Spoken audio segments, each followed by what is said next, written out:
என் செல்ல பேரு ஆப்பிள் நீ சைஸா கடிச்சுக்கோ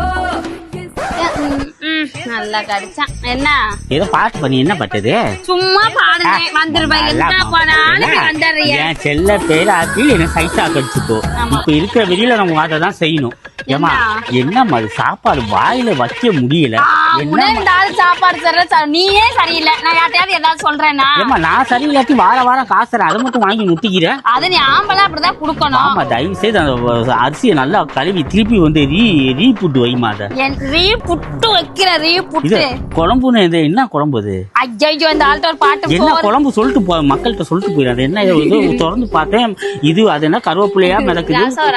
ரசம் அது பக்கத்துல மீன் குழம்பு. மீன் குழம்புல மீன் இருக்கணும். வெறும் கருவேப்பிலையா இருக்கு. அது யாரு புள்ள? சும்மா டிஃபரெண்டா பாட்டு பாடலாம். நீ பின்னாடி விஜய் மாதிரி ஆடு. என் செல்ல பேரு ஆப்பிள் நீ சைஸா கடிச்சுக்கோ. மூக்க பாரு 3 முழம் 3 முழம் மல்லிகை.